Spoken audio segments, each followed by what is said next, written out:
అండి, నేను మీ వెంకట్ మాట్లాడుతున్నా, ఫౌండర్ ఫర్ రండి సోలార్ సొల్యూషన్. మనం ఒక 3 months బ్యాక్ ఒక కస్టమర్ కి సోలార్ వేసామండి. అది రాజమండ్రి రూరల్ ఏరియా కొంతమూరు వస్తుంది. కస్టమర్ అంటే ఆల్రెడీ నాతో ఏంటంటే 1 year బట్టి అడుగుతున్నారు, రైట్ పర్సన్ ఎంచుకోవాలి, ఏ వెండర్ చూసుకోవాలని చూస్తున్నారు. ఎందుకంటే ఆయన తెలిసిన వాళ్ళ ద్వారా ఒక సోలార్ వెండర్ తో అప్రోచ్ అయ్యి సోలార్ ఎంచుకున్నారు. బట్ ఏంటంటే ఆయన కావాల్సిన విధంగా కాకుండా డిఫరెంట్ గా వేశారు, ప్రొడక్షన్ రావలేదు, కస్టమర్ కి సబ్సిడీ కూడా రాలేదని చెప్పేసి చాలా మంత్స్ వరకు ఆయన స్ట్రగుల్ అయ్యారు. సో తర్వాత నన్ను అప్రోచ్ అయ్యారు, సార్ ఇలాగే మాకు సోలార్ కావాలి, వేసి పెడతారా, మా రిలేటివ్స్ వాళ్ళు సోలార్ వేశారు, వాళ్ళు ఇంటైం చేయలేకపోయారు, నాకు సోలార్ ఇంట్రెస్ట్ అని చెప్పేసి అన్నారు. సో కస్టమర్ కి ట్రస్ట్ కలిగించాలని ఫస్ట్ బేసిక్ లో ఏం చేసామంటే అప్లికేషన్ అన్ని కూడా మనం ఇన్ టైమ్ లో కంప్లీట్ చేసి సబ్మిట్ చేసాం సార్ 1 day లో. ఆఫ్టర్ తర్వాత కస్టమర్ దగ్గర నుంచి ఓన్లీ టోకెన్ అమౌంట్ తీసుకున్నాము. జస్ట్ ఒక 50,000 టోకెన్ అమౌంట్ తీసుకొని కస్టమర్ ట్రస్ట్ కలిగించడం కోసం ఏం చేసామంటే మొత్తం ప్రాజెక్ట్ అంతా కూడా ఇన్ టైం కంప్లీట్ చేసి అన్ని ప్రాసెస్ చేసి ఇచ్చాము. ఎప్పుడైతే మీటర్ పడిందో రిమైనింగ్ బ్యాలెన్స్ అన్ని కూడా మనకి కస్టమర్ క్లియర్ చేశారు. సబ్సిడీ కూడా విత్ ఇన్ 10 to 12 days లో కస్టమర్ పడింది. వెంటనే కస్టమర్ ఫోన్ చేసి, సార్ మీరు 12 days లో నాకు సబ్సిడీ కూడా ప్రొవైడ్ చేసి ఇప్పించారు, మా వాళ్ళకి ఇప్పటికి కూడా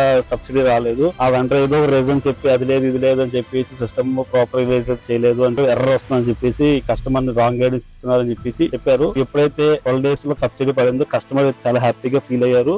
సో అతని ద్వారా నాకు ఇంకో 2 రిఫరెన్స్ కూడా ఇచ్చారు, అవి కూడా మనం సక్సెస్ఫుల్ కంప్లీట్ చేస్తాము. ఇప్పుడు ఆయన దగ్గరికి వెళ్ళి ఆయన ఫీడ్బ్యాక్ తీసుకుందాము. సో కస్టమర్ చెప్పిన బేస్ చేసుకుని మనం రిమైనింగ్ కలెక్ట్ చేద్దాం.